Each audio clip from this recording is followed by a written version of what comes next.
হবে, কথা কোন ঠিক কিনা? ছোটবেলা থেকে যে জিহাদি চেতনা লালন করছি সেটা প্রয়োগ আর বাস্তবায়নের সুযোগ তো পাচ্ছি না। তোরা ঢোক, আমরা আমাদের চেতনা বাস্তবায়ন করি। আরে আমার দেশ কি ঘোড়ার ডিমের দখল করবি? আমরা তো চিন্তা করি ভিন্ন কিছু, আমরা পরিকল্পনা সাজাচ্ছি ভিন্ন কিছু, আমাদের স্বপ্ন ভিন্ন কিছু। আলহামদুলিল্লাহ আমাদের স্বপ্ন বাস্তবায়ন শুরু হয়ে গেছে। তাকায়া দেখো, সিরিয়ায় কালিমার পতাকা উঠে গেছে। তাকায়া দেখো, আফগানিস্তানে কালিমার পতাকা উঠছে। ইনশাআল্লাহ আমার দেশকে দখল করবা। আমরা বরং স্বপ্ন দেখি খুব শিগগির ইনশাআল্লাহ দিল্লির লালকেল্লায় আবারও কালিমার পতাকা পথ করে উঠবে ইনশাআল্লাহ, পথ করবে ইনশাআল্লাহ।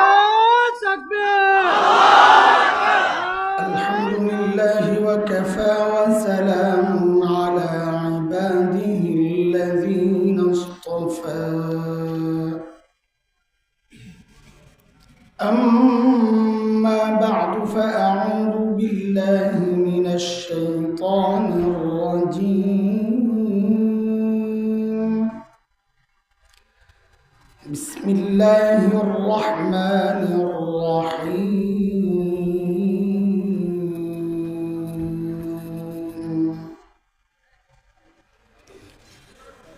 بلى من كسب سيئة وأحاطت به خطيئته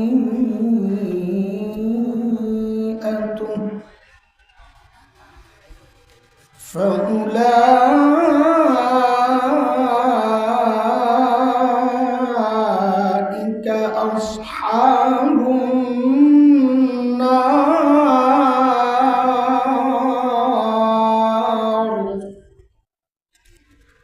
هم فيها خالدون.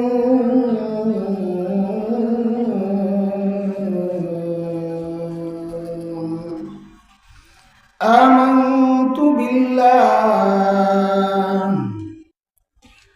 صدق الله العلي العظيم.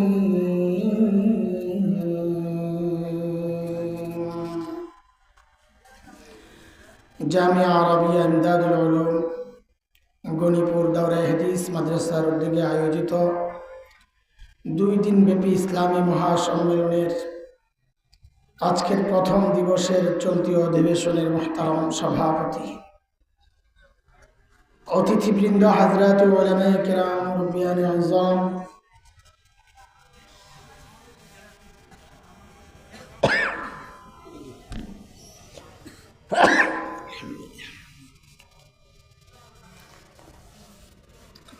দূর দূরান্ত থেকে আগত ইসলাম প্রিয় সুধী সমাজ, প্রিয় ছাত্র ভাইয়েরা, যুবক বন্ধুরা, পর্দার আড়ালের মা ও বোন, আল্লাহ সুবহানাহু ওয়া তাআলার অশেষ মেহেরবানি, করুণা, দয়া, যে মহান মালিক লাখো কোটি মানুষ থেকে বাছাই করে দ্বীনি এই মজলিসে আমাকে আপনাকে আসার বসার, কিছু কথা বলা ও শোনার তৌফিক দান করেছেন। সেজন্য মহান রবের শুকরিয়া আদায় করি, জবান খুলে প্রাণ খুলে কালিমাতুশ শুকর উচ্চারণ করি, আলহামদুলিল্লাহ। মুহতারাম হাজরিন, কুরআন আল কারীমের সূরাতুল বাকারার একটা আয়াত আমি আপনাদের সামনে তিলাওয়াত করেছি। নিজের হিদায়াতের উদ্দেশ্যে, আমার নিজের হেদায়েতকে সামনে রেখে এই আয়াতকে উপলক্ষ করে কিছু কথা বলতে চাই। চেষ্টা করব এমনভাবে বলতে যেন আমার মতো কেউ থাকলে তারও উপকারে আসে। মূল টার্গেট আমি নিজেকেই ওয়াজ করতেছি, আসামি 1 নম্বর আমি। দোস্ত, আল্লাহ সুবহানাহু ওয়া তাআলা আমাদেরকে যে মানুষ বানিয়েছেন, আমাদের 2 পাশে আল্লাহ 2টা ভিন্ন চরিত্রের সৃষ্টি রেখেছেন। একদিকে ফেরেশতা আর একদিকে শয়তান। ফেরেশতাদের চরিত্র সম্পর্কে আল্লাহ সূরা তাহরিম 6 নম্বর আয়াত আল্লাহ বলেন, লা ইয়াসুনাল্লাহা মা আমারাহু ওয়া ইয়াফআলুনা মা ইউমারুন। যার সহজ তর্জমা করলে বলতে হয় যে ফেরেশতারা গুনাহ করতে পারেন না। কি বলেছি বলেন তো? করেন না বলি নাই। হ্যাঁ, এটা খেয়াল রাখা লাগবে। কি বলি নাই?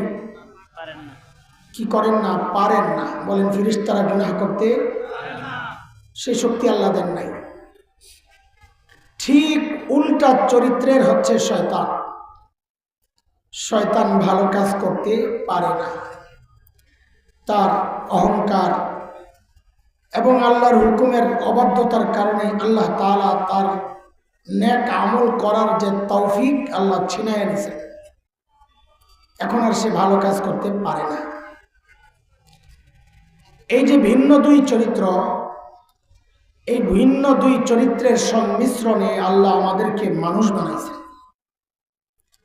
মানুষের মধ্যে ফেরেশতা চরিত্র আছে, মানুষ নেক আমল করতে পারে।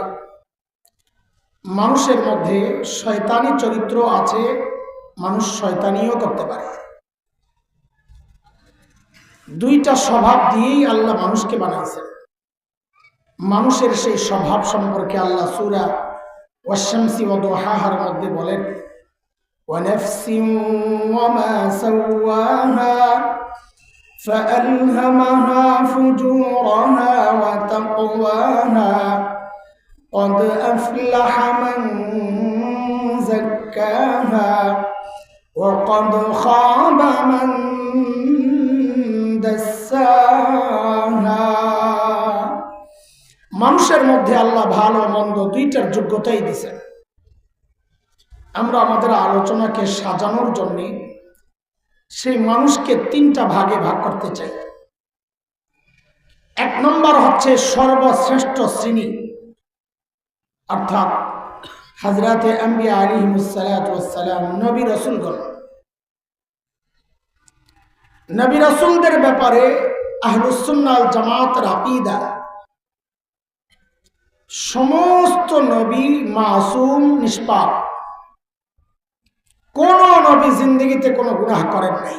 বলেন, এটা বলেন আমার সাথে, সমস্ত নবী কি নিষ্পাপ? কোন নবী জিন্দেগিতে কোনো গুনাহ করেন নাই, নবুয়তের আগে না পরে, কখনোই করেন নাই। হ্যাঁ, গুনাহ করার যোগ্যতা ছিল। আবার অতি আবেগী আছে এক শ্রেণী, আশিকে রাসূল, নবীকে আল্লাহর জায়গায় নিয়ে যায়। অতি আবেগ ভালো না, নবী নবীর জায়গায়।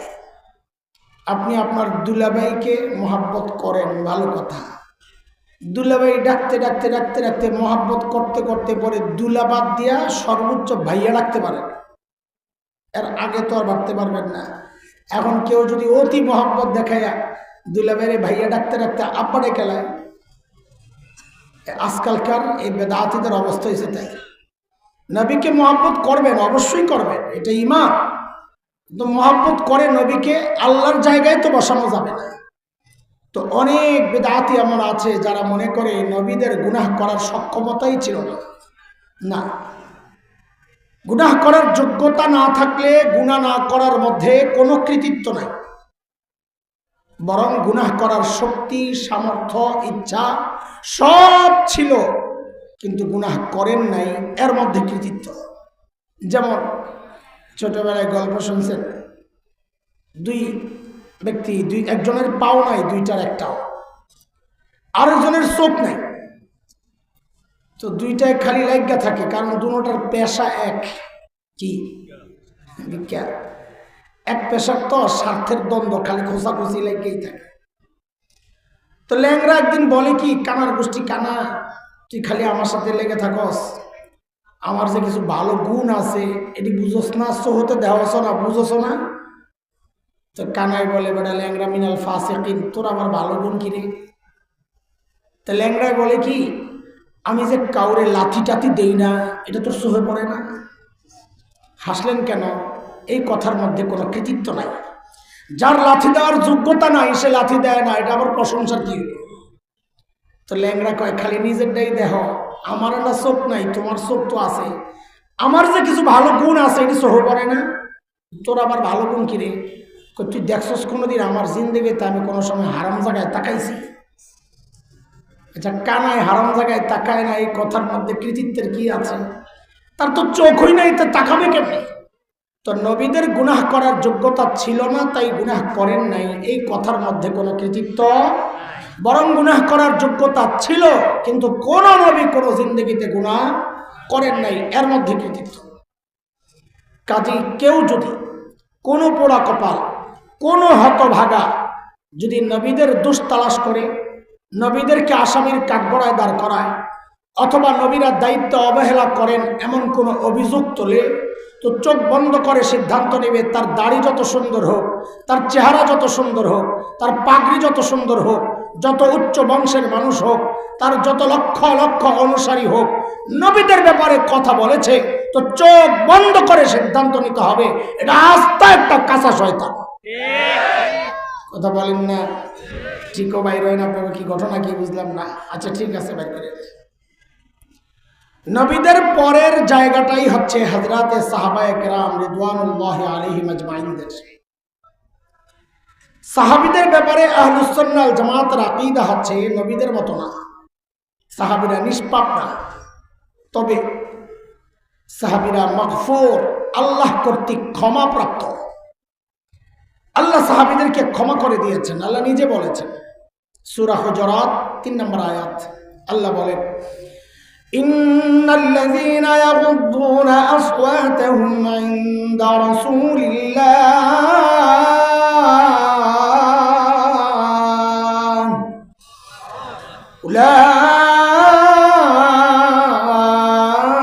উলাইকাল্লাযীনা ইমতাহানাল্লাহু কুলুবাহুম লিত্তাকওয়া লাহুম মাগফিরাতুন ওয়া আজরুন আযীম। সাহাবীদেরকে আল্লাহ বলেছেন তাদেরকে আমি মাফ করে দিচ্ছি, সাহাবীরা মাগফুর, ক্ষমাপ্রাপ্ত। কাজে কোনো পোড়া কপাল যদি সাহাবীদেরকে নিয়ে মন্তব্য করে, সাহাবীদের দোষ তালাশ করে, দোষ বলে বেড়ায়, অথবা এমন লেখালেখি করে যে ওই লেখালেখি পড়ার কারণে অটোমেটিক কেউ সাহাবী বিদ্বেষী হয়ে যায়, সে যত বড় দলের প্রতিষ্ঠাতা হোক না কেন, যত বড় পণ্ডিত হোক না কেন, চোখ বন্ধ করে সিদ্ধান্ত নিতে হবে এটাও আস্থা একটা গোমরা পথভ্রষ্ট। কেন? আল্লাহ যাদেরকে মাফ করেছেন তাদের সমালোচনা করা মানে আল্লাহর মাফ করার সিদ্ধান্তটাকে গ্রহণ করতে না পারা, যে আপনি মাফ করে কাজটা ঠিক করেন নাই। নাউযুবিল্লাহ পড়বেন না? সাহাবীদের পরের জায়গাটা 3টা শ্রেণী করেছিলাম। এক শ্রেণী নবুয়তের নবীগণ যারা নিষ্পাপ, আরেক শ্রেণী সাহাবী যারা ক্ষমাপ্রাপ্ত, তাদেরকে নিয়ে কোনো কথা নাই। এছাড়া আমরা যারা আছি, আমাদের মধ্যে বিচ্ছিন্নভাবে কেউ কেউ গুনাহমুক্ত থাকতে পারে, আছেন, কিন্তু সামষ্টিকভাবে আমরা সবাই গুনাহ করেছি, গুনাহ করছি, গুনাহ করে যাচ্ছি। আমাদের আলোচনাকে আগায় নেওয়ার জন্য এই আমাদের গুনাহকে 3টা ভাগে ভাগ করতে চাই। একটার সাথে আরেকটা খালি জোড়া দিতে দিতে আগাইতে হয়, আমার একটু খেয়াল রাখতে হবে, হারায় গেলে মুশকিলে পড়ে যাবে। এক একজনের এক একটা ধরন থাকে, আমার ধরন এইটাই, একটা লোক একটা খালি জোড়া দিয়ে দিয়া আগাইতে হয়। আমাদের নজির সাহেব হুজুরের ধরন হলে এক কিসার লগে আরেকটা জোড়া দেয়, এটার এক হাত ডাইনাতের লগে দেয় আরেকটার জোড়া, বাম হাতের লগে দেয় আরেকটার জোড়া, পায়ের লগে দেয় আরেকটার জোড়া, ঠেঙের এই পায়ের লগে দেয় আরো জোড়া, 4-5টা জোড়া শেষ করে এরপরে মাথার যায় দেখা যায় আরো 3 কিস্তা বেরিয়েছে। হুজুর এইভাবেই আগাইতে থাকে, মাশাআল্লাহ, আল্লাহ দিয়েছে। তো আমারও একটা ধরন, কথা একটার লগে আরেকটা জোড়া দিতে দিতে আগায়। আমাদের গুনাহগুলোরে আমরা 3টা ভাগে ভাগ করতে চাই। 1 নম্বর ভাগটা সম্পর্কে বলার আগে, আচ্ছা এমনই গেটে জ্যাম লেগে গেছে গা, মানে এখানে এত জায়গা ফাঁকা, সব পিছনে জায়গা বইছে, কিও আপনারা আগে আগে বেঁচে যাবেন গা। হ্যাঁ, সবাই আল্লাহু আকবার বলে দাঁড়ায় যান তো, আল্লাহু আকবার বলে সবাই দাঁড়ায় যান, আল্লাহ, সবাই দাঁড়ান, আল্লাহু আকবার চিৎকার করে বলেন, তাকবীর দেন একটা জোরে সরে, আল্লাহু আকবার। এবার কেউ তার সামনে ফাঁকা রেখে বসবো না, আল্লাহর রাস্তায়। আমাদের বয়ান করা কঠিন হয়ে যাবে। পরিবেশ করে দেন, পরিবেশ করে দেন, অল্প সময় থাকবে। আমি অনেক দূরে যাব, শুধু মাওলানা মুফতি দ্বীন মোহাম্মদ সাহেব সম্পর্কে আমার শ্বশুর লাগে, ওই জন্যে ওনার কথা রাখার জন্যে আজকে আসছি। আসেন, সামনের দিকে আসেন। কই গেলেন গে আপনারা? নামাজের আগে দেখলাম কত মানুষ, সব গেছে গা ভাই। চাটা খায়, চা খায়, খা ভালো করে চা। বসেন বসেন, বসে যান। চেকটা করছি, তুই হাসিস কেন? বসেন বসেন বইলে আমি থামছি না, এরপরে বৈশা যান অনেক পরে বলছি না। আসে কেন? আয়সা তো আমার অনেক কিছু মনে করে, হাক্কালারা দেয়, হাক্কালারা দেয়। আমাদের গুনাহগুলোর তিনটা ভাগে ভাগ করতে চাই। প্রথম ভাগ বলার আগে আপনাদের পেছনের একটা পড়া মুখস্থ আছে, ওটা একটু শুনে না। ওইটা আমি অর্ধেক বলে ড্যাশ ড্যাশ দিব, আপনারা শূন্যস্থান পূরণ করবেন, মানে বাকিটা আপনারা বলবেন, আমি অর্ধেক বলব। বলেন, আল্লাহ তাআলা ছাড় দেন। আবার কম, আল্লাহ ছাড় দেন। আবার বলেন তো, আল্লাহ ছাড় দেন। বাপরে বাপ, যেই মুখস্থ করছেন আপনারা, এখন যদি আমি একটু এদিক ওদিক যাইয়া বলি তো আমার কিল খাওয়া লাগবে, ঠিক না? কয় জি না, জানি জানি, কিন্তু এইভাবে কথাটা বলা একটু মুশকিল। আপনারা যেভাবে মুখস্থ করছেন, খুঁড়া মারছেন, এদিক ওদিক যাওয়ারও কোনো সুযোগ আছে। এই জন্য আজকে নতুন একটা পড়া মুখস্থ করি, আগেরটাকে ক্রস দেওয়ার দরকার নাই। এটা আছে, এটাও ঠিক আছে, বাকিটা পরে। আজকে আরেকটা নতুন পড়া মুখস্থ করে বলেন আমার সাথে, আমার আল্লাহ ছাড়ও দেন, ছেড়েও দেন।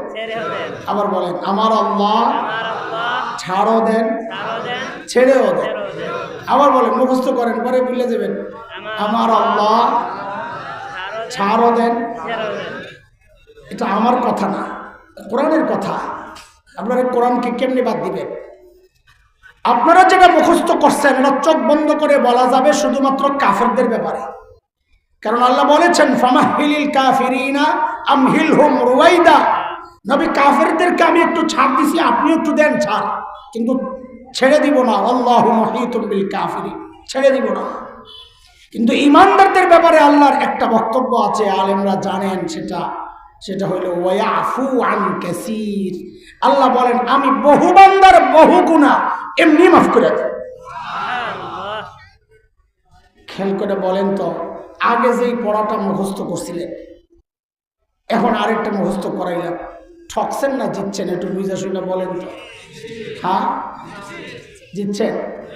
যদি ওটার মধ্যে খুঁড়া মেরা বয়া থাকেন, আল্লাহ ছাড় দেন, ছেড়ে দেন না, তাহলে আমাদের বাঁচার উপায় কি করে? হ্যাঁ, বরং একটু রাস্তাঘাট খোলা রাখলে ভালো হয় না? আল্লাহর এত কঠিন বানান কেন আপনারা? আল্লাহ তো কঠিন কাফেরদের ব্যাপারে, ইমানদারদের ব্যাপারে তো কঠিন বানাইলে কেমন হয়? সুযোগ তো আছে, আল্লাহ নিজে বলেছেন। তাইলে আমরা 1 নম্বর গুনার আইটেম বের করলাম, এমন গুনাহ যেগুলো আল্লাহ এমনি মাফ করে দেন। বলেন 1 নম্বর কি? এমনি মাফ করে দেন। 2 নম্বর গুনাহ হচ্ছে 2 নম্বর প্রকার, এমন বহু গুনাহ আছে যেগুলোকে আল্লাহ নেক আমলের দ্বারা মিটাইয়া দেন। আল্লাহ বলেছেন, কোরআনের কথা, একটাও আমার কথা না। আল্লাহ বলেন, ইন্নাল হাসানাত ইউযহিবনাস সাইয়্যাত।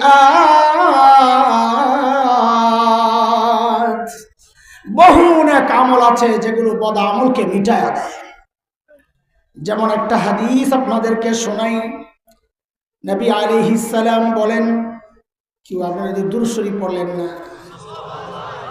এত কিপটাকে ওই লাফাইন্নাগো বিরোধিতা করতে করতে নিজেরা দুরূদ পড়া ছেড়ে দিছে। ওইটাও বাড়াবাড়ি, এটাও ছাড়াছাড়ি, দুইটাই সমস্যা। দুরূদ পড়ার ক্ষেত্রে আমরা বড় কামজুস, কিপটা, কিপটামি করেন না। বলেন সাল্লাল্লাহু আলাইহি ওয়াসাল্লাম। আল্লাহর হাবিব বলেন, মান হাজ্জা লিল্লাহ فلم يرفث ولم يفسق رجع كيوم ولدته أمه নবী আলাইহিস সালাম বলেন, কেউ যদি আল্লাহর জন্য হজ করে, কার জন্য? কার জন্য? এই হজ কার জন্য করে? হজ তো করি আল্লাহর জন্য। তাহলে আবার নবী এই কথা বলার দরকার কি? কেউ যদি আল্লাহর জন্য হজ করে, তার মানে বোঝা গেল এখানে ঝামেলা আছে। কিছু লোক পাওয়া যাবে যারা আল্লাহর জন্য হজ করে না। এরা কারা? অভাব নাই, 2-4 জন দেখা দেই, দেখা দেন। হজের আগেও দাড়ি কাটতো, হজের পরেও দাড়ি কাটে। হজের আগেও সুদ খাইতো, হজের পরেও সুদ খায়। হজের আগেও ঘুষ খাইতো, হজের পরেও ঘুষ খায়। হজের আগেও দুর্নীতি করতো, হজের পরেও দুর্নীতি করে। হজের পরেও ছিল সন্ত্রাসী, হজের পরেও সন্ত্রাসী। আগেও সন্ত্রাসী, পরেও সন্ত্রাসী। পার্থক্য কি হইল? কোনো পার্থক্য নাই, খালি নামের পার্থক্য। হজের আগে আসলো সুদখোর, হজের পরে আলহাজ সুদখোর। হজের আগে আসলো দুর্নীতিবাজ, হজের পরে হজের আগে আসলো সন্ত্রাসী, হজের পরে হাজি সেলিম না, ও আলহাজ সন্ত্রাসী। উদাহরণ সহ আয়া পড়ছে আর কি। কোনো পরিবর্তন নাই, বরং কারো কারো মাত্রা আরো বাইরে যায়। হাজি সাহেব এক অফিসের খবর শুনছি, হজের পরের থেকে ঘুষের টাকা হাতে লওয়া বন্ধ করে দিচ্ছে। খায় না এমন না, ঘুষের টাকা হাতে লয় না। কি করে? কেউ ঘুষ দিতে চাইলে ড্রয়ারটা খুলে দেয়, এখানে রাখেন, ঘুষের টাকা হাতে লই না। কারবারটা দেখছেন? অথচ কেউ যদি আল্লাহর জন্য হজ করতো, নবী আলাইহিস সালাম বলেন, হজটা যদি এমন হয় নিয়ত পাক্কা, হজও পাক্কা। হজ পাক্কা মানে ফালাম ইয়ারফাস ওয়ালাম ইয়াফসুক, কোন গুনাহ করে নাই, অশ্লীল কাজে জড়ায় নাই, বলে তার হজটা আল্লাহর কাছে এত দামি, এত দামি।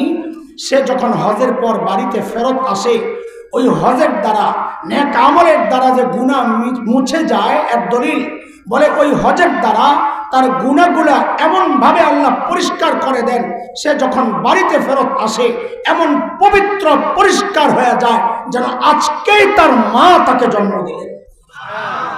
মা যেদিন জন্ম দেয় আমলনামায় গুনাহ থাকে কয়টা? হ্যাঁ, একটাও না।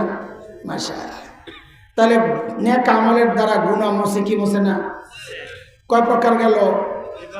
বলেন বলেন। 1 নম্বর, যে সমস্ত গুনাহ আল্লাহ এমনি মাফ করে দেন। অনেক গুনাহ আছে আমাদের আল্লাহ এমনি ছেড়ে দেন, আবার বহু গুনাহ আমাদের নেক আমলের দ্বারা আল্লাহ মুছে দেন। 3 নম্বর হলো ওই যে আপনারা আগে যেই পড়াটা মুখস্থ করছিলেন, ওইটা কোনটা? আল্লাহ ছাড় দেন। এটা তো নতুন পড়া, পুরানটা কও। আল্লাহ ছাড় দেন, ছেড়ে দেন না। কয় প্রকার হলো বলেন না?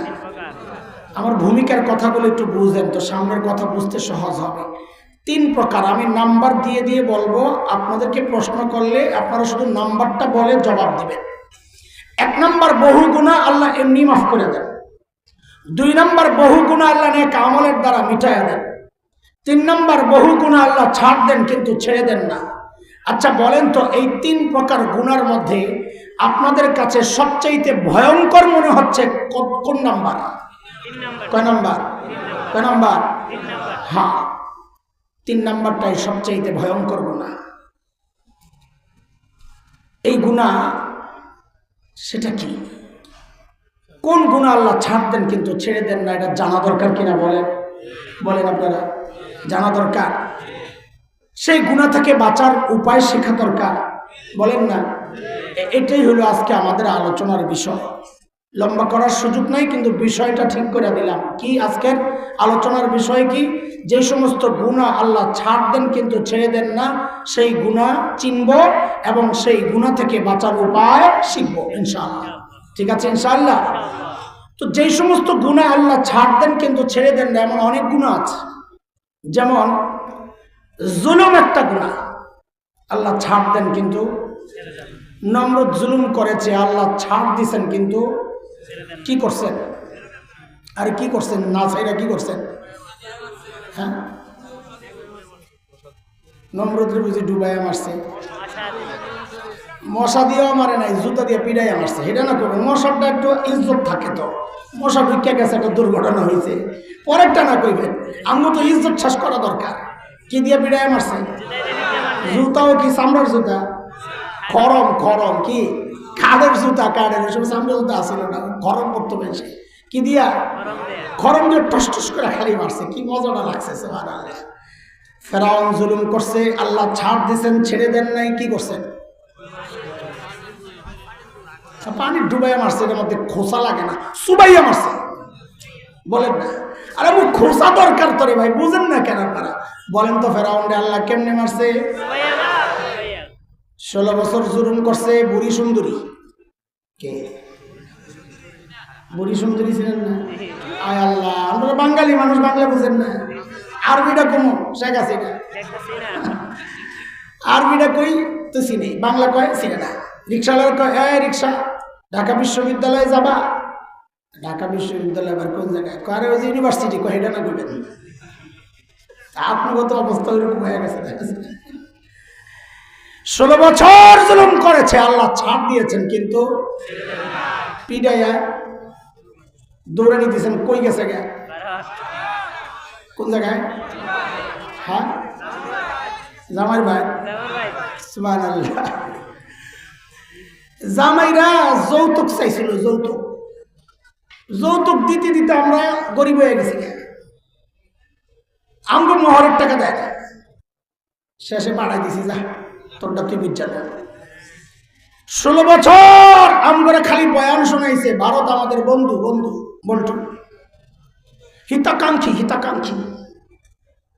হাসিনা যতবার কইছে ভারত আমাদের হিতাকাঙ্ক্ষী, আমার খালি শয়তানের কথা মনে পড়ছে। এইটা শয়তানে আমার বাবা মা আদম আর হাওয়াকে বলছে, সূরা আরাফ আয়াত 21, ওয়াকাসামাহুমা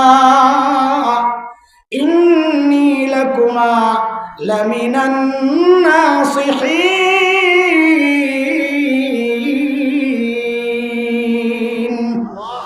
আল্লাহর কসম খায়া বলি আমি আপনাদের হিতাকাঙ্ক্ষী। সুবহানাল্লাহ। শয়তান যার হিতাকাঙ্ক্ষী হয় তারা শত্রু লাগে, ভারত যার বন্ধু হয় তারা শত্রু লাগে। আমাকে বলে বন্ধু, কেমন বন্ধু? কি করছে? পেঁয়াজ দেয়, চিনি দেয়, আলু দেয়, গরু দেয়, কত কিছু দেয়। মাশাআল্লাহ, কি উপকার করছে আমাকে। যেই লেনজারা কাটতে দিছি এখন হুমকি দেয়, পেঁয়াজ দেবো না, বন্ধ করে দেবো বাংলাদেশে পেঁয়াজ। শেষে যাই আমরা একটু মেরুদণ্ড সোজা হইয়া খারইছি যে বন্ধ করে দে, তোকে পেঁয়াজ লাগবো না। আমরা আম্মাই শিখাইয়া গেছে পেঁয়াজ ছাড়াও তরকারি রান্না যায়, খাবো না তোকে পেঁয়াজ, যা লাগবো না, যা। যে কয়দিন হয় না বন্ধ রাখছি, এমন দেখি পেঁয়াজের বস্তা সামনে লয়ে বয়া বয়া কান্দে। দাদা কি খবর? দাদা খবর ভালো যাচ্ছে না দাদা, বাংলাদেশিরা তো পেঁয়াজ দিচ্ছে না দাদা, তো তুমি খাও না দাদা। এত পেঁয়াজ কি খাওয়া যায় দাদা? কেন খাওয়া যায় না? কইল যা এইরকম উগেয়া নাই হয়ে গেছে। আমরা ছিলাম তো ভারতে, বুঝি এটা দুনিয়ার কাজটার কাজটা, কামজুসের আড্ডি, স্বভাব চরিত্র রুচি সব নিম্নমানের। এই জন্যই তো গল্প বানাইছে বলা পায়। দুপুরবেলা ভাই গেছে বোনের বাড়িতে বেড়াইতে, কলিং বেল টিপে দরজা নক করে, বন্ধ দরজা খোলে না, খোলে না, খোলে না। কোন সময়? ভাই বুঝছে কাহিনী। জানালার কাছে যা বলে, দিদি আমি কিন্তু খেয়ে আসছি। তো দিদি ভিতর থেকে বলে, আগে বলবি না। এখন যায় দরজা খুলছে, এর আর কি খাইব। এই জন্য যখন আমার দেশ দখলের হুমকি মাঝে মধ্যে আসে না, আমি হাসি। কারণ যাদের রুচি, যাদের চরিত্র এত নিম্ন লেভেলের, তারা আরেক দেশ দখল করার মতো মানসিক শক্তি রাখে না। তো মাঝে মধ্যে বলি কি, আমার দেশ দখল করার আগে নিজেদের হাগার জায়গা ঠিক কর। এখনো যারা রাস্তাঘাটে কাম সারে, এরা বলে আরেক দেশ দখল করবে। বিশ্বাস করেন না আপনারা যে ভারত এত উন্নত দেশ? কয় কি? হ্যাঁ, আমার চোখের সামনে।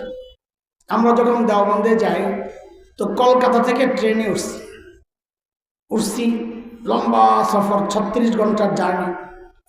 দিন যায় রাত আসে, রাত যায় দিন আসে, খালি যায় যায়। তো সকালবেলা হলেই, সকাল হলেই কৌতূহল, নতুন এলাকা আসতে দেখার জন্য জানলার কাছে, নতুন এলাকা কেমন। এখন তো এলাকা এলাকা পরিবর্তন, একরকম না পরিবেশ। সকালবেলা জানালার কাছে গেলেই তো লজ্জায় মুখটা ফিরে যাবে, এই কি কারবার। এই যে রেল লাইনে লাইন দইরা বয়া রয়েছে ফ্যামিলি প্যাকেজ, বুড়া জোয়ান নাতি বেড়ি যা আছে সব চিকুন বোতল একটা লইয়া চুপচাপ বয়া রয়েছে। মানিজ্যত রক্ষার্থে মহিলারা ঘুমটাটা টান দিয়া সামনের দিকে, পিছন দিয়া মাশাআল্লাহ খালি কাম সারতাছে। এরা বলে আমার দেশ দখল করো। দেখেন কান্না, একটু হিম্মত করে ঢুকা গেলি তো হয়। আমরা বলি তো আরে সাহস করে ঢুকে না যাবি, তুমি বেশ কি পারস কেন? আবার আইলে তো খেলাটা জমবে, কথা কোন ঠিক কিনা? ছোটবেলা থেকে যে জিহাদি চেতনা লালন করছি সেটা প্রয়োগ আর বাস্তবায়নের সুযোগ তো পাচ্ছি না। তোরা ঢোক, আমরা আমাদের চেতনা বাস্তবায়ন করি। আরে আমার দেশ কি ঘোড়ার ডিমের দখল করবি? আমরা তো চিন্তা করি ভিন্ন কিছু, আমরা পরিকল্পনা সাজাচ্ছি ভিন্ন কিছু, আমাদের স্বপ্ন ভিন্ন কিছু। আলহামদুলিল্লাহ আমাদের স্বপ্ন বাস্তবায়ন শুরু হয়ে গেছে। তাকায়া দেখো সিরিয়ায় কালিমার পতাকা উঠে গেছে, তাকায়া দেখো আফগানিস্তানে কালিমার পতাকা উঠছে। ইনশাআল্লাহ আমার দেশকে দখল করবা। আমরা বরং স্বপ্ন দেখি খুব শিগগির ইনশাআল্লাহ দিল্লির লালকেল্লায় আবারও কালিমার পতাকা পথ করে উঠবে ইনশাআল্লাহ, পথ করবে ইনশাআল্লাহ।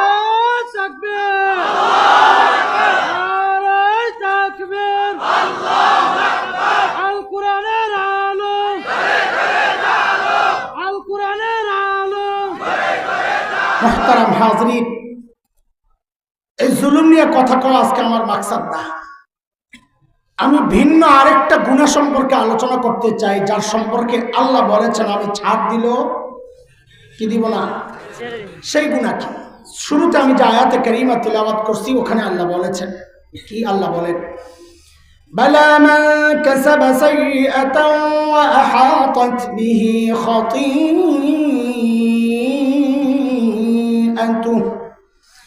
فأولئك أصحاب النار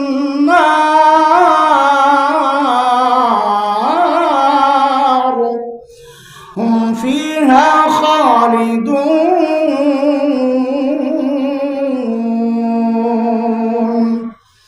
আল্লাহ বলেন আহাতাত বিহি খাতিআতুহু, যে গুনাহ বান্দাকে ঘিরে নেয়, যে গুনাহ বান্দাকে ঘিরে নেয়। কি গুনাহ মানে কি?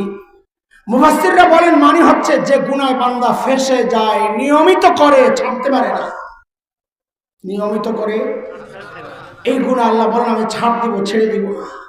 কিন্তু সেই গুনাহ কোনটা যা মানুষ নিয়মিত করে ছাড়তে পারে না? সেই গুনাহ আমার একটা হতে পারে, এই মাওলানার আরেকটা হতে পারে, আপনার আরেকটা হতে পারে, তার আরেকটা হতে পারে, সবার একটা হবে এটা জরুরি না। কেউ নিয়মিত মিথ্যা বলে ছাড়তে পারে না, কেউ নিয়মিত সুদ খায় ছাড়তে পারে না, কেউ নিয়মিত মদ খায় ছাড়তে পারে না। এক একজনের এক একটা হইতে পারে। কিন্তু ভাই আমরা এই সমাজে চলি, সমাজ দেখি, সমাজ নিয়ে ভাবি, এই সমাজের দিকে তাকায় আমাদের অনুভূতি উপলব্ধি। এই সমাজে 5টা গুনাহ এমন আছে যে গুনার মধ্যে এই সমাজের অনেক বড় একটা অংশ জড়িত। এর মধ্যে 2টা গুনাহ এমন যে গুনার মধ্যে এই সমাজের প্রায় সবাই জড়িত, ছাড়তে পারি না।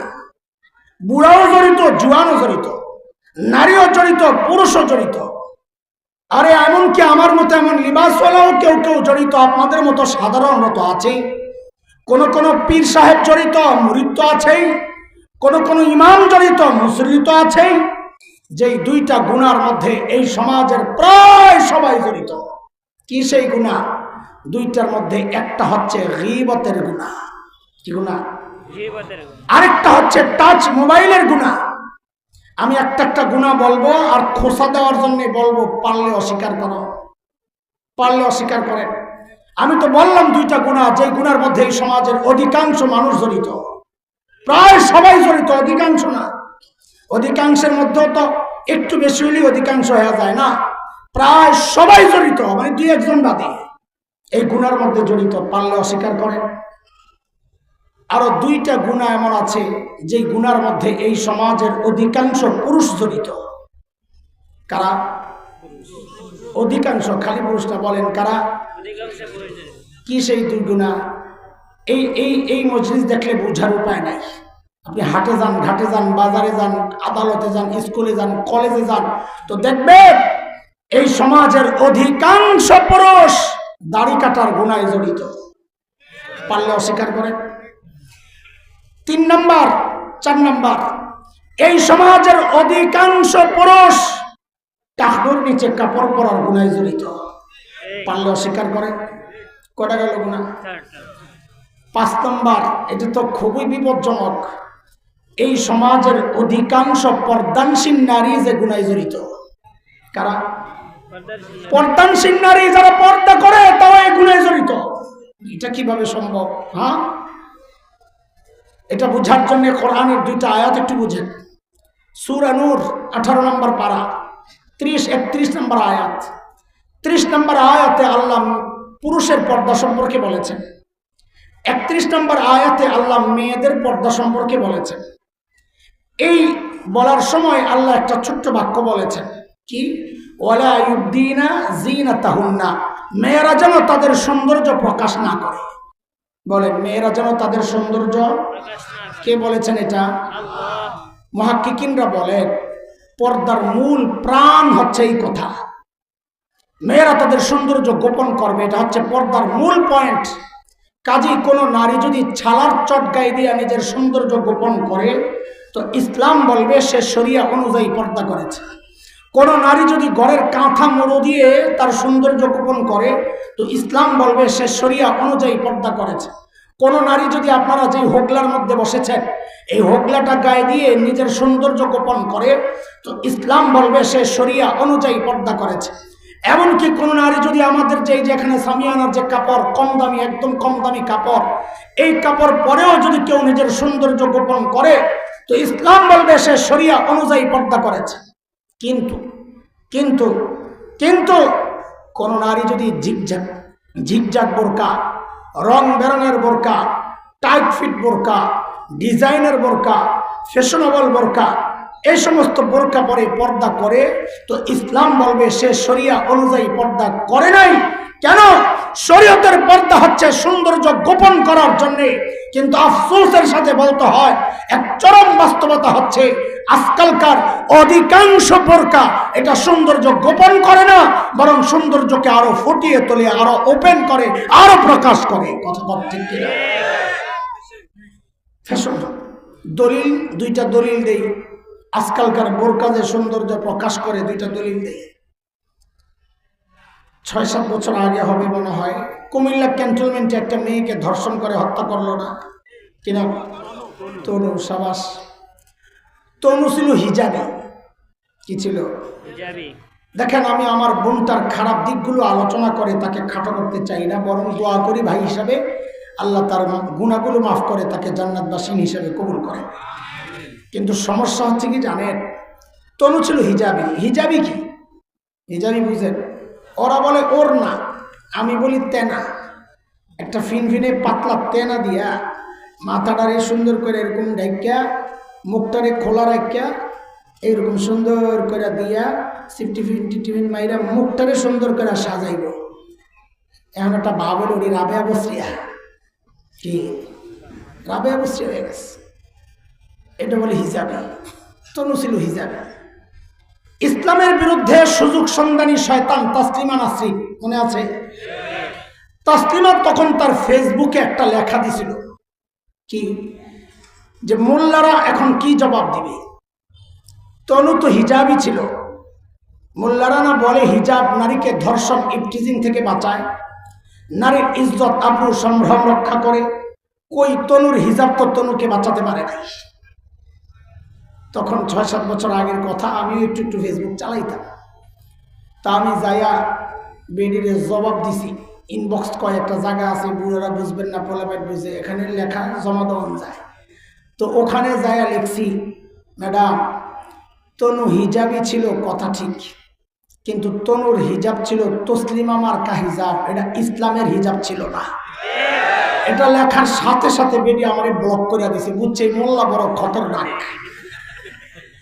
হিজাব নারীর সৌন্দর্যকে প্রকাশ করার জন্য এখন তারা করে, অথচ আল্লাহর বিধান হচ্ছে হিজাবের উদ্দেশ্য হচ্ছে নারীরা তাদের সৌন্দর্যকে কি করবে,